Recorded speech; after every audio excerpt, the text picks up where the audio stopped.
పరమాత్మకు పరమాత్మ స్వరూపులైన మీ అందరికీ నా నమస్కారం.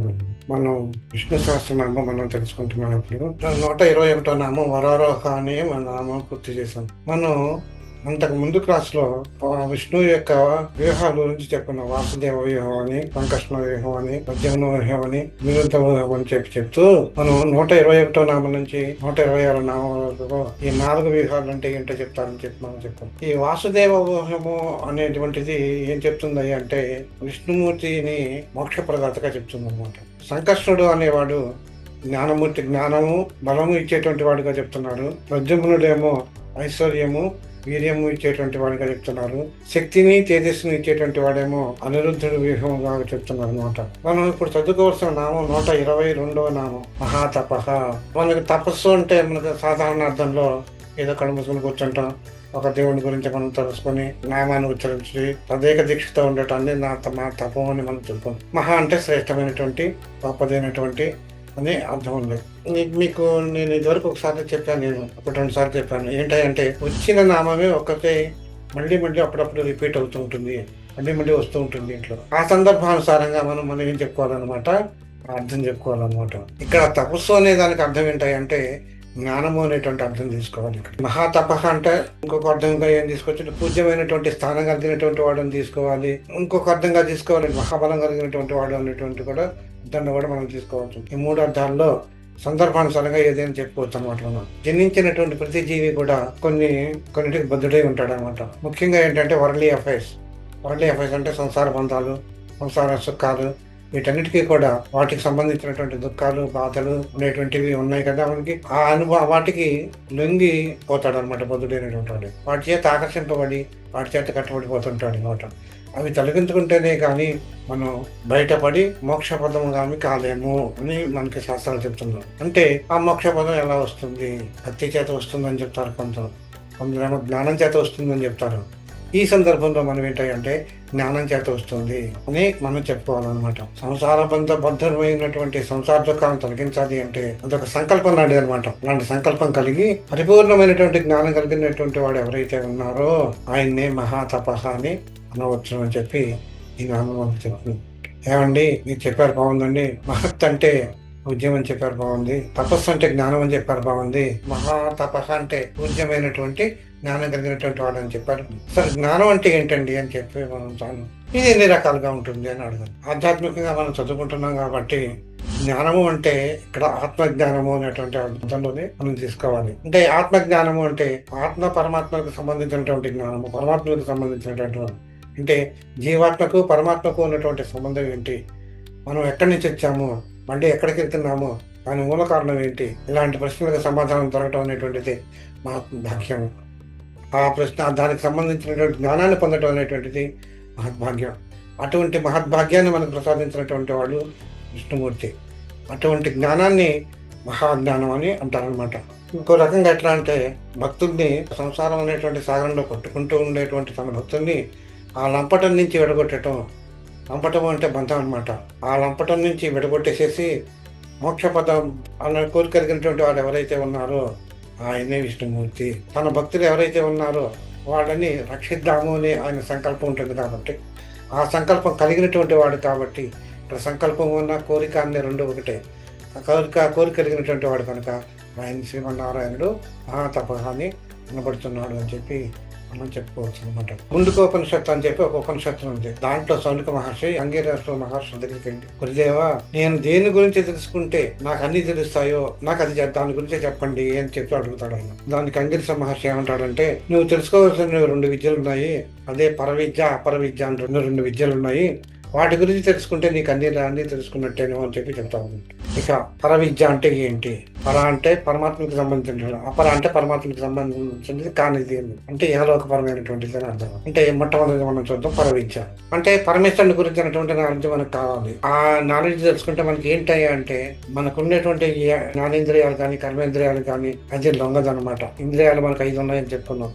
ఈ 5టికి కూడా వాటికి సంబంధించింది కాదు. వాటికి వర్ణం లేదు, కళ్ళు లేవు, శ్రోత్రాలు లేవు, కాళ్ళు లేవు, చేతులు లేవు, నిత్యమై కానీ అదేంటంటే సూక్ష్మాతి సూక్ష్మంగా ఉంటుంది, అవ్యయంగా ఉంటుంది, పంచభూతాలకి కారణమై ఉంటున్నటువంటిది. అటువంటిదే పరబ్రహ్మతత్వం. అటువంటి పరబ్రహ్మ తత్వాన్ని తెలుసుకున్నటువంటి వాడు, జ్ఞాని అనేటువంటి వాడు అన్నిటినీ చూడగలడు. అదే పరావిద్య అని చెప్పి అంగేశ్వర మహర్షి చెప్తారనమాట. అంటే ఏంటనమాట, టోటల్గా ఆయన చెప్పొచ్చేది ఏంటయ్యా అంటే, పరమేశ్వరుడికి సంబంధించింది పరావిద్య.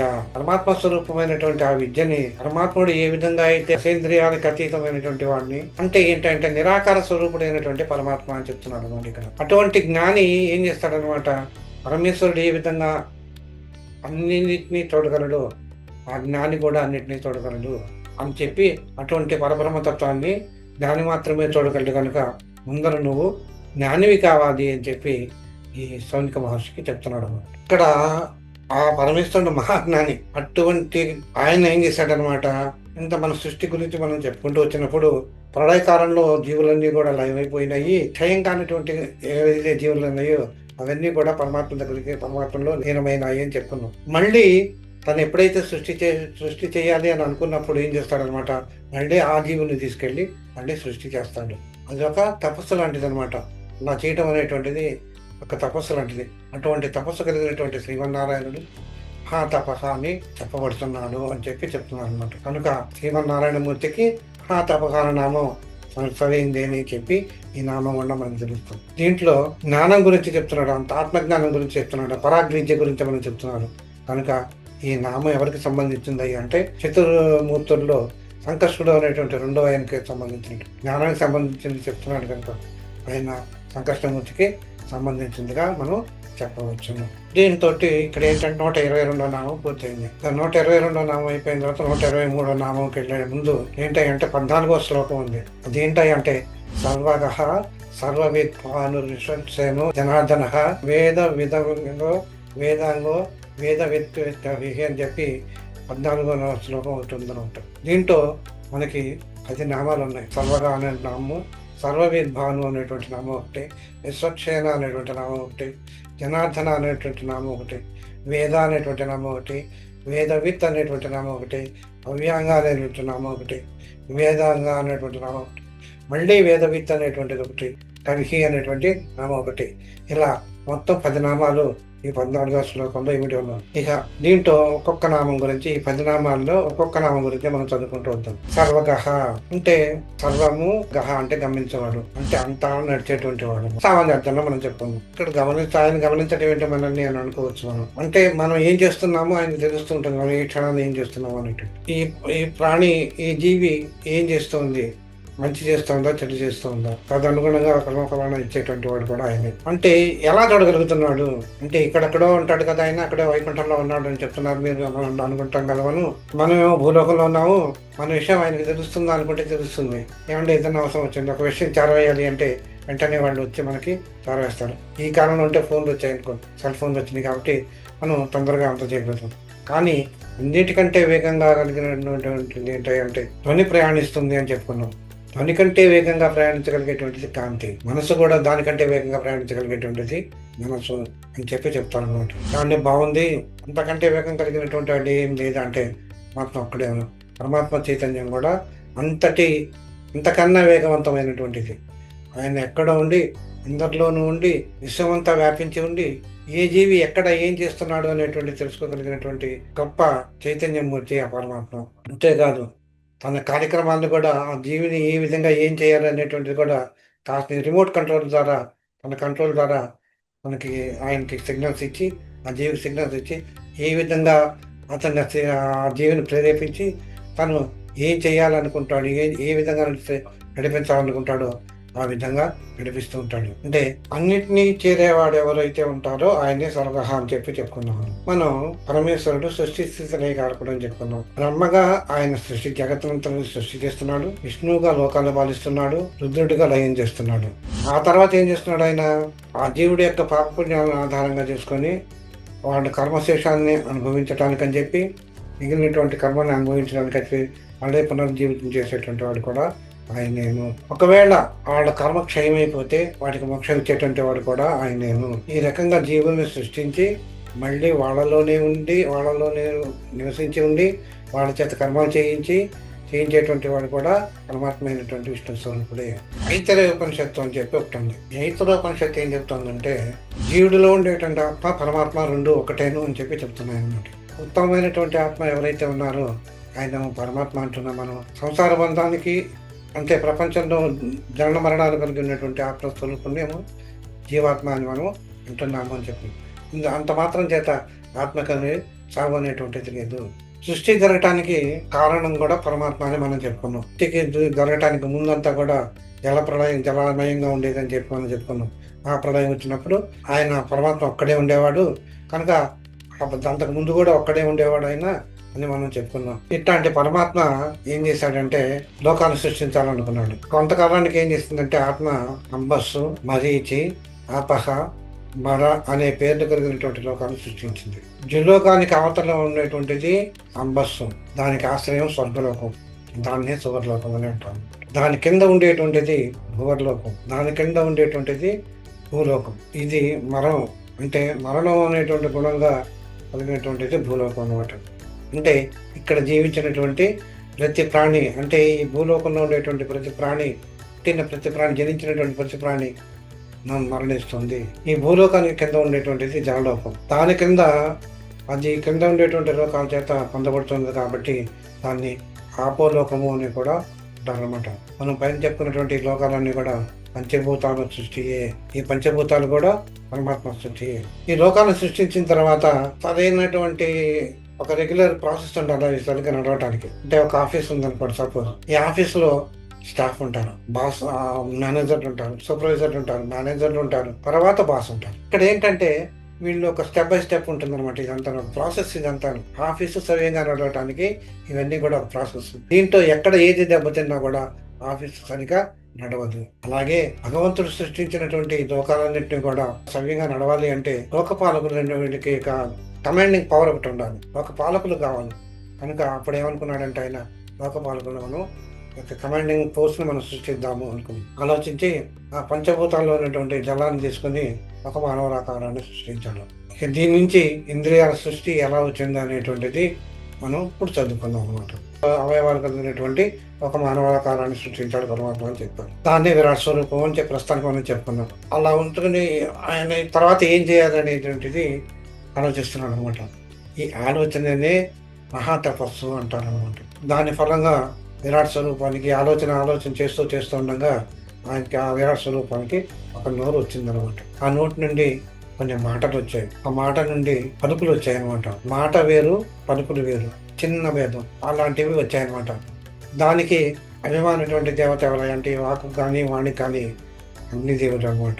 ఆ తర్వాత దాని నుంచి ముక్కు రంధ్రాలు వచ్చాయి అనమాట. దాని నుంచి ప్రాణం ఉత్పన్నమైంది ఉత్పన్నమైంది అంటే దాని నుంచి మనం వాసన చూసేటువంటి శక్తి ఒకటి.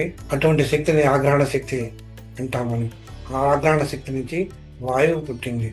ఆ తర్వాత నేత్రాలు పుట్టాయి, వాటి నుంచి సూర్యుడు ఉద్భవించాడు. ఆ తర్వాత చెవులు ఏర్పడ్డాయి. ఈ చెవుల నుంచి అష్టదిక్కులు అంటే అష్టదిక్కులు ప్లస్ ఊర్ధము అధోకము మొత్తం దశదిక్కులు ఏర్పడ్డాయి అన్నమాట. వాటి నుంచి ఆ తర్వాత చర్మం ఏర్పడింది. దాని నుంచి స్పర్శ, చర్మం ఉంటే సరిపోదు కదా, ఆ చర్మానికి స్పర్శ తగలాలి, స్పర్శను గ్రహించగలగాలి. ఆ స్పర్శను గ్రహించడానికి చర్మం నుంచి రోమాలు పుట్టుకొచ్చాయి. ఈ చర్మం నుంచే అనేక రకాలైనటువంటి ఔషధాలు, వనస్పతులు పుట్టాయి అన్నమాట. ఆ తర్వాత హృదయం పుట్టింది, దాని నుంచి మనస్సు పుట్టింది, దాని నుంచి చంద్రుడు పుట్టాడు. ఆ తర్వాత నాభి పుట్టింది, దాని నుండి అపానం పుట్టింది, దాని నుండి ముచ్చు ఏర్పడింది. ఆ తర్వాత జననేంద్రియాలు వచ్చాయి. ఆ జననేంద్రియాల్లో పురుషజననేంద్రియం నుంచి వీర్యం వచ్చింది. దానికి అధిష్టాన దేవత జలం. విరాట్ స్వరూపుడు యొక్క అవయవాలన్నీ కూడా ఏర్పడ్డాయి. వాటి నుంచి ఇంద్రియాలు, వాటి నుంచి అభిమాన దేవతలు వీళ్ళందరూ కూడా పుట్టుకుంటూ వచ్చాడు మనకి శాస్త్రం చెప్తుంది. ఆ విరాట్ స్వరూపానికి ఆకలి దప్పులు కలిగేట్టుగా చేసేటువంటి వాడు అనమాట ఆయన పరమేశ్వరుడు. అప్పుడు ఆ దేవత అందరూ కలిసి కూర్చునేట్టుగా మాకు ఆ దేవతలు ఏం చేశారంటే ఆకలి ఇస్తున్నప్పుడు సంథింగ్ ఏదో ఒకటి ఆహారం తీసుకోవాలి. ఆహారం తీసుకునేటువంటి దీనిగా నాకు తగిన స్థానాన్ని కల్పించమని చెప్పి పరమాత్మని అడిగారు అనమాట. ఈ అవయవాలన్నీ కలిపి మీకు ఆహారం కావాలి కనుక ఆహారం అంటే అన్నమే కాదు, ఆహారం వేరుగా ఉంటుంది అని చెప్పాడు అనమాట. అప్పుడు ఆయన కోసం అని చెప్పి ఆ దేవత కోసం ఒక ఆవును సృష్టించాడంట. అది సరిపోదు, ఆవులు సరిపోవంటే గుర్రాలను సృష్టించాడు. ఇలా ఒకటి తర్వాత ఒకడు అంటే సృష్టి ఎలా జరిగింది, సృష్టి క్రమం, జంతు జీవితాలు, మానవ జీవితాలు ఎలా వచ్చింది అనేటువంటిది ఏంటో మనకి చెప్తున్నారు. వారు వారి స్థానంలో కూర్చున్న తర్వాత అగ్ని వాగుల రూపం ధరించి ఆ పురుషుని యొక్క పరమాత్మ స్వరూపం అంటే విరాట్ పురుషుని యొక్క నోట్లో ప్రవేశించాడు. ఆ వాయువు ఏం చేస్తుంది అనమాట, ప్రాణ రూపంలో ముక్కులోకి వెళ్ళాడు. సూర్యుడేమో దృష్టి రూపంలో కంట్లోకి వెళ్ళాడు. దిక్కులు చెవుల్లోకి వెళ్ళాయి. ఔషధులు వనస్పతులు అన్నీ కూడా చర్మంలోకి వెళ్ళాయి. చంద్రుడు మనోరూపం దాల్చే మా హృదయంలోకి వెళ్ళాడు. నృత్యం ఆపాల రూపం దాల్చే నాభిలోకి వెళ్ళాడు. జలం వీర్య రూపం దాల్చే జననేంద్రియంలోకి వెళ్ళాడు. అందరూ వాళ్ళ వాళ్ళ స్థానాన్ని ఆక్రమించుకోగా మిగిలినవి ఇంకో 2 ఆఖరి తప్పులు. మా స్థానం ఎక్కడా? యజ్ఞం చేసినప్పుడు హవిస్సులు అనేటువంటివి వదులుతాం కనుక ఆ హవిస్సులు ఎవరైతే ఇస్తుంటారో అవి మీరు తీసుకోండి అని చెప్పి వాళ్ళకి ఇచ్చారనమాట. కంటికి ఆకలి తప్పులు అంటే చూడాలనే కోరిక, చెవులకు వినాలనే కోరికనే వాటికి ఆకలి తప్పులు.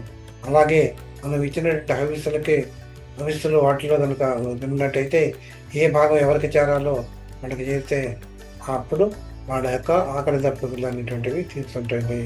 కంటికి ఆకలి ఉంటే ఏదైనా చూడాలని తప్పిస్తూ ఉంటుంది అనమాట. అది ఏదో ఒకటి చూడాలి, ఒక దృశ్యాన్ని ఏదో ఒకటి చూస్తుంటాను.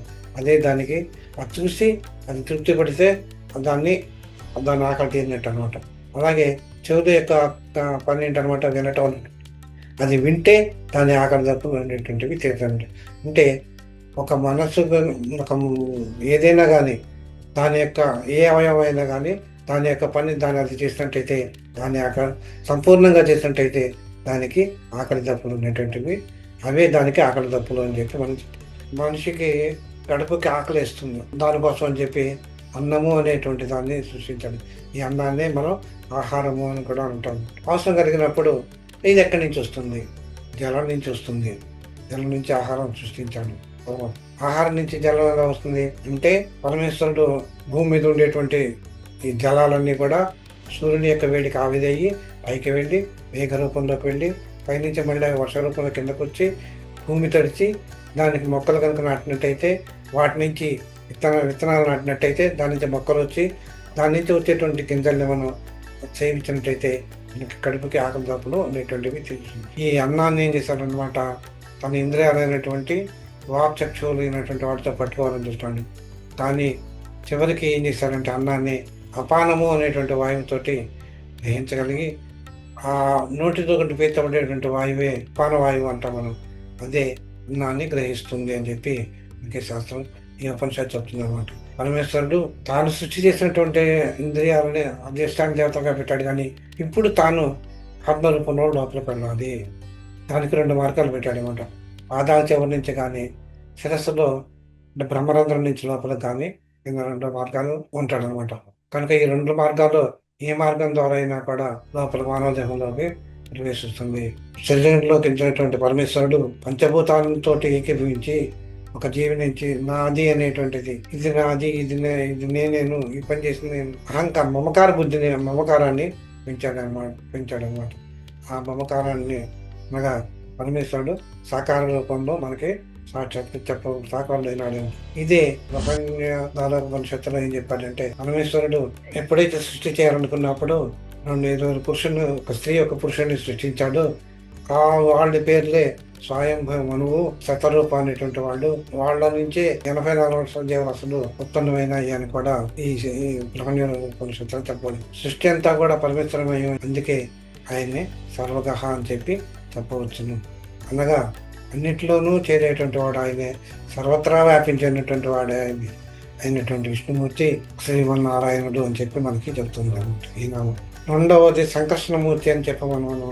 ఇది పరమేశ్వరుడు యొక్క బలం ఎలాంటిది అంటే సృష్టి చేయటంలో ఆయన శక్తి ఎలాంటిది అని చెప్పి మనకు చెప్తా ఉంది. కనుక ఇది విష్ణుమూర్తి యొక్క సంకర్షణ రూపాన్ని మనకి తెలియజేస్తుంది అని చెప్పి చెప్పుకోవచ్చు. ఈ విధంగా మనకి సర్వగహ అని 127వ నామం పూర్తయింది అనమాట. ఇక తర్వాత నామం సర్వవిద్భాను అంటే అన్నిటినీ తెలియజేస్తూ ప్రకాశించేటువంటి వాడు. అన్ని విషయాలు మనకి తెలియాలని ఎక్కడ లేదనమాట. అన్నిటినీ తెలిసిన వాడు పరమాత్మ స్వరూపుడే. అన్నిటి చేత తెలియబడేటువంటి వాడు కూడా ఆయన. 4 అడ్డాలు కలిగినటువంటి వాడు కనుక ఆయన్ని సర్వవిత్ అనేటువంటి అంటారు అనమాట. పరమేశ్వరుడు యొక్క సృష్టిలో తెలియదు లేదు. ప్రతి వస్తువుని తెలియజేసి తెలివి కూడా ఈ వస్తువు ఇలాంటిది, ఈ వస్తువు ఇలాంటిది, దీనికి స్వరూపం ఉన్నది, ఈ గుణం ఉన్నది అని చెప్పి తెలియజేసేటువంటి వాడు కూడా ఆయనే. ప్రతి అణువులోనూ ఇలా మనం గమనిస్తూ వెళ్తుంటే విశ్వంలో ఉన్నటువంటి ప్రతి అణువు కూడా ఆ పరమేశ్వరుని యొక్క సమర్థతను మహిమని చాటుతోందని చెప్పి నేను చెప్పుకోవచ్చు. సర్వము అందుండి సర్వ జగత్తుల్లోనూ ఆయనే ఉండి ప్రకాశింపజేసేటువంటి వాడు, దాన్ని గుర్తింపజేసేటువంటి వాడు ఆయనే. అంటే ఈ జీవి పేరేంటి, ఇదిగో ఇది గ్లాసు, ఇది సీసా, ఇది బాక్స్, పెట్టే, ఇలా మనం గుర్తించగలుగుతున్నాం. చీకట్లో ఉన్న వస్తువును మనం గుర్తించలేం. దాని మీద ఒక ప్రకాశం పడినప్పుడు అది ప్రకాశవంతమై మన కంటి, ఆ కాంతి మన కంటికి వచ్చినప్పుడు, మన కంటి రెటీనా మీద పడినప్పుడు అదే ఫలానా వస్తువు అని చెప్పి ఒక వస్తువు అని గుర్తించుతాం. అది ఏ వస్తువు అనేటువంటిది, దానికి పేరేంటి అనేటువంటిది జ్ఞానాన్ని ప్రసాదించగలిగినటువంటి వాడు ఎవరయ్యా అంటే శ్రీమన్నారాయణమూర్తియే. సర్వము తెలుసుకునేటువంటి వాడు ఆయనే కనుక, అంటే ఆత్మ జ్యోతి స్వరూపుడు ఆయనే కనుక, మనలో ఉండేటువంటి ఆత్మ జ్యోతి స్వరూపంగా వెలుగుతుంది కనుక మనం జ్ఞానస్వరూపం అవుతున్నాం కనుక, అటువంటి జ్ఞానస్వరూపుడు ఎవరైతే ఉన్నారో ఆయన కూడా శ్రీమన్నారాయణుడే. అంతేకాదు మనలో ఉండేటువంటి, మన హృదయంలో ఉండి మన హృదయంలో ప్రకాశించేటువంటి ఆత్మ చైతన్య స్వరూపుడు కూడా పరబ్రహ్మ స్వరూపుడైనటువంటి ఆ విష్ణుమూర్తియే. మనకి బుద్ధిని మనస్సులో కూడా ఉండి ఆయన మన సరైన మార్గంలో మనం నడిపించేటువంటి వాడు కూడా ఆ పరమాత్మ స్వరూపుడైనటువంటి శ్రీమన్నారాయణుడే. కనుక ఆయన్ని మనం సర్వవిద్వాను అని చెప్పి మనం చెప్పుకుంటున్నాం. ఇక్కడ ఏంటంటే సర్వం వీతి, ప్రతి ఒక్క దానిని తెలిసినటువంటి వాడు, సర్వ విదంతి, సమస్తమును పొందినటువంటి వాడు, అంతకంటే ఇంకా పొందవలసింది ఇంకేం లేదు అనేటువంటి తత్వం కలిగినటువంటి వాడు నారాయణమూర్తి. భానుహు అంటే స్వయం ప్రకాశం కలిగినటువంటి వాడు. ఆయన ప్రకాశం వల్లనే జగత్తంతా కూడా ప్రకాశిస్తుంది. సకల జీవులు కూడా వాడ పనులు వాడు చేసుకోగలుగుతున్నారు. ఆ ప్రకాశం వల్లనే జీవులలో చైతన్యం వస్తుంది. మనకి తెలుస్తుంది ఏంటంటే డేలో సన్ రైజ్ అవుతుంది, ఎర్లీ మార్నింగ్ సన్ రైజ్ అవుతుంది. డే టైంలో ఏం జరుగుతుంది, సూర్యుని ప్రకాశం, సూర్యుని వల్ల మనకి జగవంతనే ప్రకాశింపజేస్తుంది కనుక మనం జగత్తులో ఉండేటువంటి ప్రతి వస్తువుని మనం చూడగలుగుతున్నాం. మరి రాత్రిపూట ఏమైనా చూస్తున్నామయ్యా, చంద్రుని యొక్క తేజస్సు వల్ల, ఆ చంద్రకిరణాలు పడటం వల్ల మనం ఆ వస్తువుని గ్రహించగలుగుతున్నాము. అలాగే అగ్ని తేజస్సు వల్ల వాళ్ళలో ఉండేటువంటి చైతన్యాన్ని కలిగజేసేటువంటి అగ్ని తేజస్సు. ఇదే విషయాన్ని మనకి పరమేశ్వరుడు పార్వతీదేవికి భైరవయామం అనేటువంటి గ్రంథంలో చెప్పారనమాట. ఆమె నుంచి అనేక రకాలైనటువంటి కిరణాలు, కోటానుకోట్ల కిరణాలు ప్రకాశిస్తున్నాయి అని చెప్పి, ఆ కోటానుకోట్ల కిరణాల్లో మనకి లలిత సహస్రనామాల్లో చెప్పినట్టు అమ్మవారి నుంచి వచ్చేటువంటి కిరణాల్లో ముఖ్యమైనటువంటి 108 అగ్ని కిరణాలు, 116 సూర్య కిరణాలు, 136 చంద్ర కిరణాలు అని చెప్పి చెప్తున్నారు అనమాట. ఈ కిరణాల వల్లనే అండాండాలు, పిండాండాలు కూడా ప్రకాశిస్తున్నాయి అని చెప్పి చెప్తున్నారు అనమాట. సహస్ర కిరణ రూపుడు అని చెప్పి మనం పరమాత్మ చెప్తుంటాం. సూర్యుడి గురించి వచ్చేటువంటి కిరణాలు అనేక ఉండొచ్చు. అనేకమైనటువంటి కిరణాల్లో ముఖ్యమైనటువంటి కిరణాలు 116 కిరణాలు అని చెప్పి శాస్త్రాలు చెప్తుంది. దేవి పురాణంలోను సూర్యోపనిషత్తుల్లో కూడా ఈ మాట చెప్తాం అనమాట. ఇంకా 2 మిగిలిన అగ్నికిరణం ఎప్పుడు పనిచేస్తుంది, ఇది సూర్యోదయానికి చంద్రాస్తమయానికి మధ్య సంధ్యా సమయం అంటాం మనం. అలాగే ఈవినింగ్ టైం కూడా సూర్యాస్తమయానికి చంద్రోదయానికి మధ్య కాలాన్ని, ఆ కాలం ఏదైతే ఉందో సంధ్యా సమయం అంటాం. ఆ సంధ్యా సమయంలో అగ్నికిరణాలు అనేటువంటివి శక్తి వస్తుందన్నమాట. ఈ అగ్నికిరణాల వల్ల మనం అప్పుడు ప్రసరిస్తాయి అన్నమాట. అందుచేత మీరు గమనించినట్టయితే ఉదయకాలం సూర్యుడు అమితమైనటువంటి తేజస్సు కలిగి ఉంటాడు. ఈవినింగ్ అస్తమయ చంద్రుడు కూడా మనకి అమితమైనటువంటి తేజస్సు కలిగి ఉంటాడు. సూర్యుడికి చంద్రుడు ఇద్దరిని మనం చూడగలుగుతున్నాం కనుక ఇక్కడ అగ్ని కూడా ఉంటుంది కనుక ఇక్కడ తేజస్సు అధికంగా ఉంటుంది. ఒక రకంగా చెప్పాలి అంటే ఈ సూర్యుడు చంద్రుడు కూడా స్వయం ప్రకాశకులు కాదు అని చెప్పి మనం చెప్పుకోవచ్చు. ఎందుకంటే వాళ్ళందరూ కూడా పరమేశ్వరుని చేత, పరమాత్మ చేతనే సృష్టింపబడినటువంటి వాళ్ళు. ఆయన చేతనే కిరణాలను పొందినటువంటి వాళ్ళు. కిరణాలను పొంది ఆ కిరణాలని మళ్ళీ భూమి మీద ప్రసరింపజేసి వస్తువులను చూడగలిగేటువంటి శక్తిని ఇచ్చేటటువంటి వాళ్ళు. దీనికి అంతటికీ మూల కారణం ఎవరయ్యా అంటే శ్రీమన్నారాయణమూర్తియే. మనకి ఆధునిక శాస్త్రం కూడా ఏం చెప్తుంది అనమాట, సూర్యుని యొక్క కిరణాలు పరావర్తనం చెంది చంద్రుడు ప్రకాశిస్తున్నాడు అని చెప్పి మనకు చెప్తుంది. కనుక ఇలాంటి స్వయం ప్రకాశ స్థితి కలిగినటువంటి వాడు ఎవరయ్యా అంటే పరమేశ్వరుడు తప్ప ఇంకెవరు లేరు కనుక అందుకని ఆయన్ని సర్వవిద్వాను అని ఎలా పిలువబడుతున్నాడు అని చెప్పి మనం చెప్పుకోవచ్చు. అంతేకాకుండా ఈ విషయాన్ని ఉపనిషత్తులో కూడా వివరాన్ని వివరించడం జరిగింది అనమాట. బృహదారణ్యక ఉపనిషత్తు దాంట్లో కూడా ఆ ఉపనిషత్తు కూడా ఉద్ఘాటించి చెప్పింది. ఒక చిన్న విషయం చెప్పుకుందామని ఇక్కడ. ఒకసారి యజ్ఞవల్క మహర్షి ఏం చేశాడంటే జనక మహారాజు కొలువుకి వెళ్ళాడు. అక్కడ ఇప్పుడు కూడా గురువు గారు వచ్చేసరికల్లా సత్కరించడం అనేటువంటిది పరిపాటి. జనక మహారాజే స్వయంగా వెళ్ళి ఆయన యొక్క అతిథి సత్కారాలన్నీ చేసి ఆయన కూర్చోబెట్టి విశ్లేషిస్తున్నామని అడిగారు అనమాట. అప్పుడు జనక మహారాజు అడుగుతాడు అనమాట, గురుదేవ నాకు చిన్న అనుమానం ఉంది, అది తీర్చి అంటే ఆయన మహారాజు అయ్యిండి కూడా ఒక మహర్షిని సంబోధన చేయడంలో తన యొక్క వినయాన్ని ప్రదర్శించాలన్నమాట. ఇప్పుడు కూడా వినయాన్ని అందుకనే మనం పెద్దలయ్యేందుకు కూడా వినయాన్ని ప్రదర్శించి మన యొక్క అహంభావాన్ని మనం దాటకూడదు అనమాట. సంభావించి మనం ఏదన్నా అడగాల్సింది రైట్గా అడగాలన్నమాట. అంతేగాని నేను జ్ఞానిని కనుక నాకు అంటే అహంభావంతో మనం ప్రవర్తించకూడదని అర్థం అనమాట. ఇక్కడ అంటే ఆయన పలికినటువంటి వాక్యాలకు గురుదేవ ఒక చిన్న అనుమానం కలిగింది, దాన్ని తీర్చి పుణ్యం కట్టుకోండి అనటంలో ఆ జనక మహారాజు అంత చక్రవర్తి అయి ఉండి అంత పొలైట్గా అడిగేసరికల్లా యజ్ఞవల్క మహర్షి చాలా సంతోషపడి ఏంటో చెప్పిన ఆయన అన్నాడు, మనం ఏ వెలుగు వల్ల మనం నిత్యకృత్యాలు సాగిస్తున్నాము అని చెప్పాడు. అంటే అంధకారమై ఉంటే మనం ఏ పని చేయలేము కనుక సంథింగ్ వెలుగు అనేటువంటి ప్రసరించినప్పుడు గ్రహించగలుగుతుంది, ఏది ఎక్కడ ఉన్నది అనేటువంటి గ్రహించగలుగుతాం. కనుక ఏ వెలుగు వల్ల మనం నిత్యకృత్యాలు మనం సాగిస్తున్నాము అని పని పాటలు మనం చేసుకుంటున్నాం అని చెప్పి అడుగుతాడు అనమాట.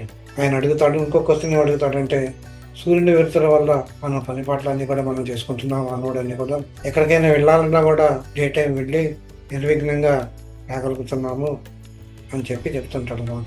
మరి సూర్యాస్తం అయితే మరి ఎట్లాగండి, అప్పుడు మనం చంద్రుడి కాంతిలో మనం పనులన్నీ కూడా చేసుకుంటాం. ఇద్దరూ అస్తమించినప్పుడు ఎప్పుడండి అంటే ఇందాక మనం చెప్పినప్పుడు సూర్యుడు అస్తమించినప్పుడు అంటే సంధ్యా సమయం అనమాట. ఈ సంధ్యా సమయంలో అగ్ని యొక్క తేజస్సు వల్ల మనం చూడగలము అని చెప్పి చెప్తూ ఉంటాడు అనమాట. ఈ విధంగా కూడా ఉంటుంది అని చెప్పి ఆయన చెప్పారనమాట. ఆ వెలుగులో అంటే సూర్యుని వెలుగులోను చంద్రుడి వెలుగులోను అగ్ని వెలుగులోను సమస్త వస్తువుల్ని కూడా మనం చూడగలుగుతున్నాము అంటాడు. నేను చెప్పింది బాగుంది, ఒకవేళ చంద్రుడు లేడు, సూర్యుడు అస్తమించాడు, చంద్రుడు లేడు, కనిపించలేదు, అగ్ని కూడా ఆరిపోయింది, అలాంటప్పుడు మనలో ఏం పని చేస్తుంటాడు, ఎవరు సహకరిస్తారు దానికి అని అడిగినప్పుడు ఆ టైంలో ఉపయోగపడేదంట వాక్కు అనేటువంటిది ఉపయోగపడుతుందంట. చీకటిలో ఏం కనిపించదు కాబట్టి ధ్వని వలన మానవుడు ఆ వైపుకి వెళ్ళటానికి అవకాశం ఉంటుంది. కనుక అక్కడ వాక్కు అనేటువంటిది ఆ శబ్దాని వల్ల కలిగేటువంటి ధ్వని వల్ల కానీ మనం ముందుకు సాగటానికి విలువ ఉంటుంది అని చెప్పి చెప్తుంటాడు. ఏమంటే బాగుందండి, అలాంటప్పుడు ఒకవేళ ఆ వాక్ ఆగిపోయింది, ధ్వని కూడా వినిపించదు, మరి ఆ టైంలో ఏం చేయాలి? వీటన్నిటికీ ఆవలో ఉన్నటువంటిది ఒక జ్యోతి స్వరూపం ఉంటుంది, అదే ఆత్మజ్యోతి స్వరూపం. ఆత్మజ్యోతి అంటాం మనం దాన్ని. ఆత్మజ్యోతిని వెలుగుగా చేసుకొని మానవుడు మనుగడ సాగించాలి అని అంటే దాని అర్థం ఏంటనమాట, మనసుని వికసింపజేసుకోవాలి అని అర్థం అనమాట. అంటే ఇందాక మనం చెప్పినటువంటి సూర్యుడి వెలుగు కన్నా కూడా చంద్రుడి వెలుగు కన్నా అగ్నికి ఉన్నటువంటి తేజస్సు కన్నా కూడా గొప్పది ఏమిటాయి అంటే ఆత్మజ్యోతి అనమాట. ఆత్మ ప్రకాశం. ఆ ఆత్మ ప్రకాశం వల్లనే మానవుడు తన మనుగడని సాగించగలుగుతాడు. ఆత్మ ప్రకాశాన్ని కలిగించుకోవాలి. ఈ ఆత్మ ప్రకాశానికి కారణభూతులైనటువంటి వాడు ఎవరయ్యా అంటే పరమాత్ముడు. ఆ పరమాత్ముడు ఆత్మ ప్రకాశాన్ని కలిగించడానికి మనకేం చేస్తున్నాడు అనమాట, మానవుడి మనుగడకి సక్రమమైనటువంటి మానవుడికి మనకి అటువంటి స్వయం ప్రకాశం కలిగినటువంటి పరమాత్మని మనం సర్వ విద్వాను అని అనటం సమంజసం అని చెప్పి ఈ నామం చెప్తుంది అనమాట. నెక్స్ట్ నామం విశ్వక్షేణ అనేటువంటి నామాన్ని 125వ నామం, అది వచ్చే సెషన్ లో మనం తెలుసుకున్నాం. సుఖభవంతో లోకాన్ని సంస్థాం సుఖం శాంతి శాంతి వస్తుంది. సర్వం శ్రీ జనార్దనమస్తు. శాంతి శాంతి శాంతి.